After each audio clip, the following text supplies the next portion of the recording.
are being trained all day, even when you think nothing is happening.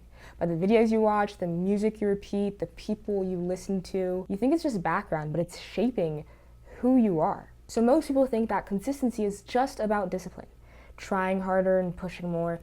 What if the real reason that you kept on falling off is that your environment has been rehearsing a version of you that can't hold the habit? My name is Pierre. I'm the Director of Research at the Global Institute for Behavioral Sciences, and I'm also the author of the book Habit Theory. And one of the ideas I talk about in Chapter 5 is the Japanese idea of Shikake. It's the idea that behavior can be shaped by design. And once you see this, consistency stops looking like self-control and starts looking like what has been controlling you. Now, this is the model that most people use to try to be consistent and disciplined. See, we have you over here, and you do actions to create your dream life, right? And so you are doing actions, but also the actions are changing who you are, right? Because if you be more disciplined, then you just become a more disciplined person. And so what a lot of people do is they try to increase the actions. But this is the model that a lot of people use, and they struggle with staying consistent. Because when they're not doing the actions, they just say, well, I just need to try harder. I just need to be more disciplined. And so they try to increase the amount of actions with force, and it never works. Why? It's because they forget that there is something that is creating you. The actions that you do are not the only thing creating you, but there's also something else, and this is called inputs. The inputs that you consume are creating you.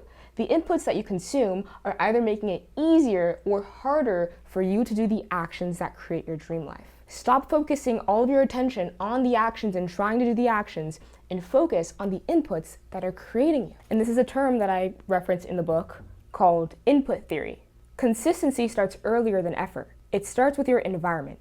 Your environment is made up of your cues, your defaults, your repeated exposures, and your social norms. And we're going to be diving deep into each of these and how to change them to make it easier for you to be consistent. So if your inputs are chaotic, low standard, distracting, overstimulating, then that, right, it's what's building you, which then affects your ability to do the action, right? People think, I just need to try harder here. If trying harder worked, it would have already worked for you. So instead, we need to start before the action. We need to go back to what are all the inputs that are shaping who you are, the person that does the actions in the first place. Because it makes no sense to try to produce disciplined behavior from a system being fed undisciplined material all day. If you find it hard to be consistent, it's probably because your current system is being programmed against your goals. You are being trained. You're being trained by repeated exposure, right? Your inputs are shaping your attention, your baseline state, your standards, your beliefs, your desires, your identity. They're shaping who you are. The videos that you watch, the music that you listen to, the conversations that you have. Now, we talk a lot about, you're the average of the people that you spend time around. You're also the average of what you consume. What are you watching? Look at your watch history. If you are watching celebrity gossip, or watching, this kind of like new political entertainment where it's like liberals did this, conservatives did this, and we're just this judgment culture, then you will become a more judgmental person. Your social media feed is not just entertainment, it is identity training. One of the most common forms of this is just like TikTok and short form content. If you're genuinely trying to be more consistent, one of the highest leverage things that you can do is stop consuming short form content. What it's doing is it's training your brain to be rewarded for low effort. It's giving high dopamine, low effort. It makes it a lot harder for you to do actions that are high effort, low dopamine. Imagine this is your baseline state, right, for dopamine. You are raising your baseline state because your brain is getting used to this low effort, high dopamine. So now when you have to do high effort, low dopamine activities, your brain is like, why would you do that? That's hard. I'm used to this. So your inputs are not just the content that you consume, but also the amount of dopamine that content is giving your brain.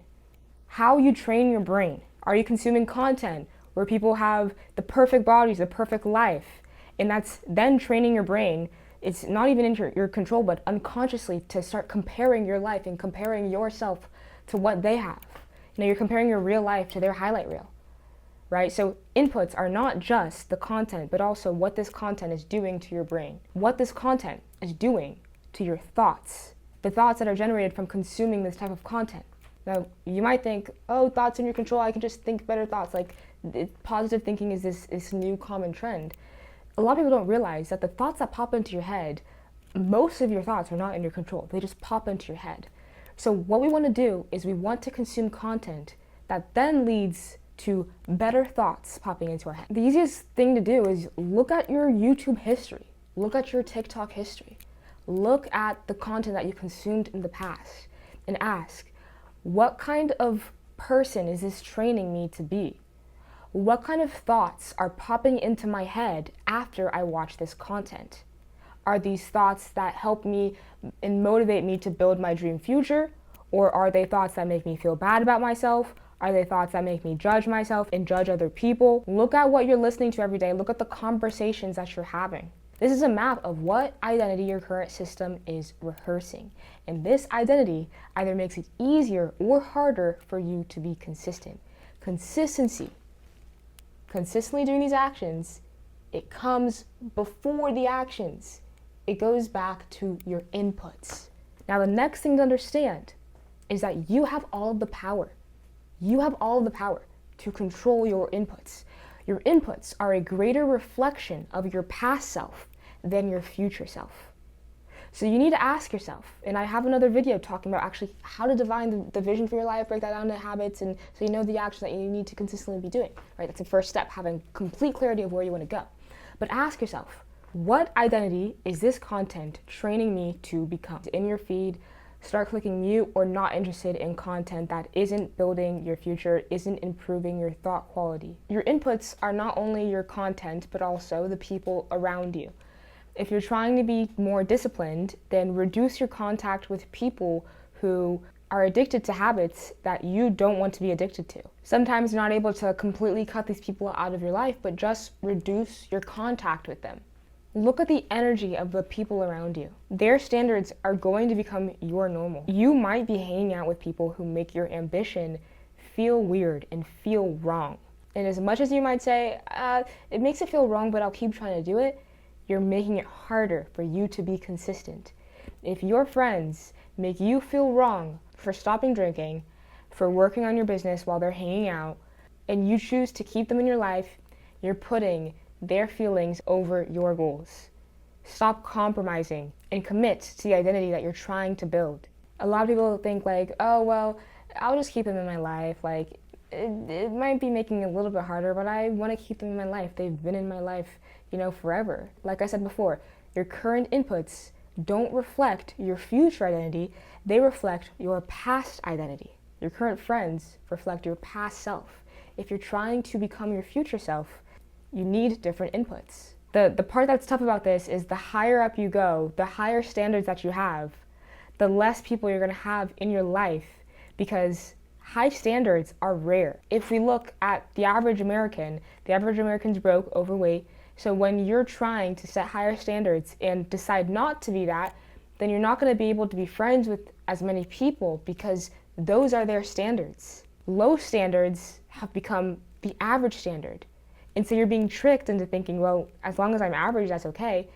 But the average American has these standards. So you can't be afraid to cut people out of your life or reduce the contact of people that are lowering your standards. Because the conversations that you have are your inputs. Everything you repeatedly consume trains the self. So look at all of the inputs in your life and ask yourself, what am I letting in? What is it doing to my state and attention? What kind of actions does it make easier? And what kind of identity is it rehearsing? Your inputs are the raw material of the self. Your inputs shape your attention shapes your thoughts shape your action, and your action shapes your life. So if you want higher success, you need higher quality inputs entering your system consistently. Because when you try to force better outputs without changing what's feeding the system, then that leads to inconsistency, because it feels like a fight. But the Japanese secret to consistency, Shikake, says behavior is shaped by design. So if you change your inputs, you design a better system, which leads to easier behavior. I talk more about this in my book, Habit Theory, which you can get for free below. And also, if you want to work with me one-to-one to help you define your dream life, turn that into the habits that you need to be doing every single day, and actually help you install the Habit Theory system to build those habits, then you can work with me by clicking the link in the description. Anyways, I hope you guys enjoyed this video, and I'll see you in the next one.